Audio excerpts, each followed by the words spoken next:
ओम श्री गणेशाय नमः। हम श्री परमात्मने नमः। कार्तिक मास कृष्ण पक्ष की रमा एकादशी का महात्म्य व्रत कथा। युधिष्ठिर ने पूछा, जनार्दन वासुदेव, मुझ पर आपका स्नेह है, अतः कृपा करके बताइए कार्तिक मास के कृष्ण पक्ष में कौन सी एकादशी होती है। भगवान श्री कृष्ण बोले, हे राजन, मनुष्यों के कल्याण के लिए तुमने अति उत्तम प्रश्न किया है।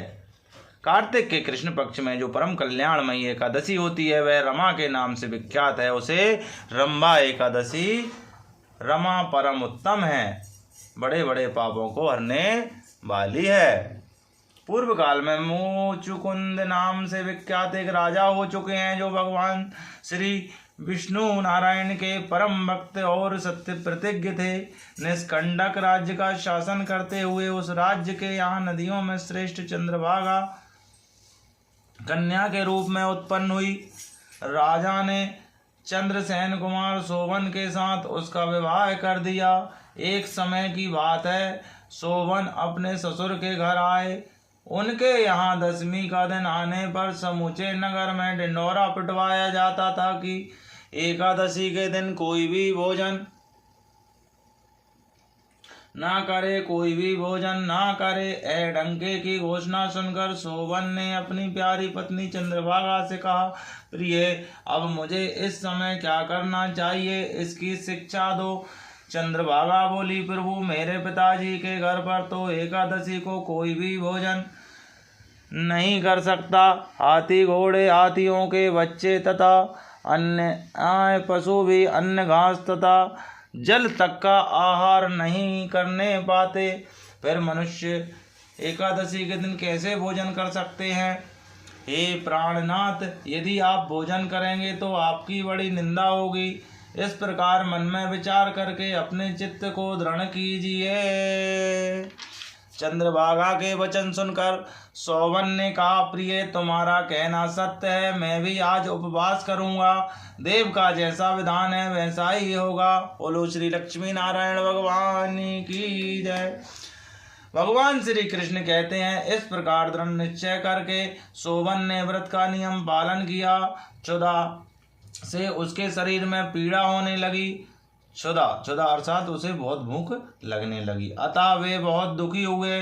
भूख की चिंता में पड़े पड़े सूर्यास्त हो गया। रात्रि आई और हरि पूजा परायण तथा जागरण में आसक्त वैष्णव मनुष्यों का हर्ष बढ़ने वाली थी, परंतु वही रात्रि शोभन के लिए अत्यंत दुखदायिनी हुई।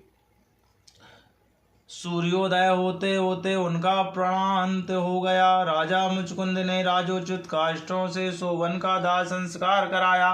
चंद्रभागा पति का परलौकिक कर्म करके पिता के ही घर पर रहने लगी। नृपश्रेष्ठ, रमा नामक एकादशी के व्रत के प्रभाव से शोभन मंदराचल के शिखर पर बसे हुए परम रमणीय देवपुर को प्राप्त हुआ। वहां शोभन द्वितीय कुबेर की भांति शोभा पाने लगा। राजा मुचुकुंद के नगर में सोम शर्मा नाम के विख्यात एक ब्राह्मण रहते थे।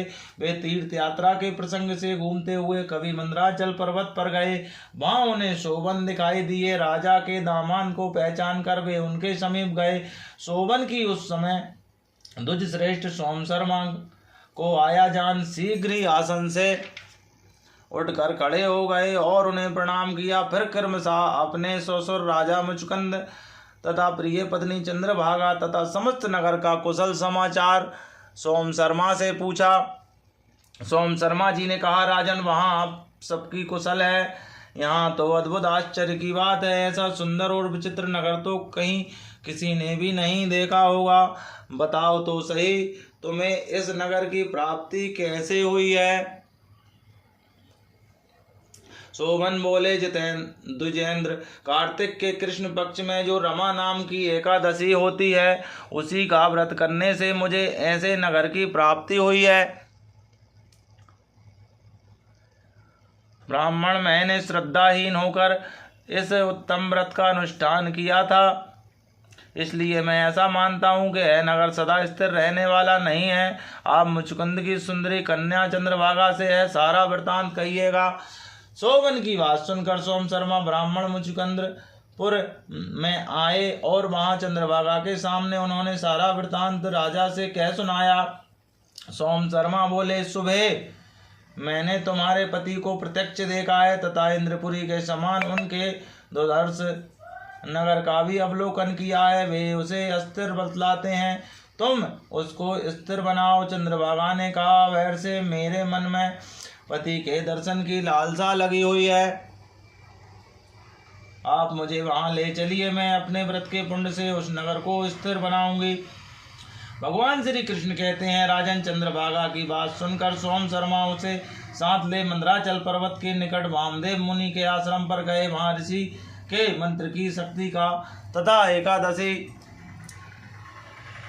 सेवन के प्रभाव से चंद्रभागा का शरीर दिव्य हो गया तथा उसने दिव्य गति प्राप्त कर ली। उसके बाद वह पति के समीप गई। उस समय उसके नेत्र हर्षोल्लास से खिल रहे थे। अपनी प्रिय पत्नी को आई देख शोभन को बड़ी प्रसन्नता हुई। उन्होंने उसे बुलाकर अपने वाम भाग में सिंहासन पर बिठाया।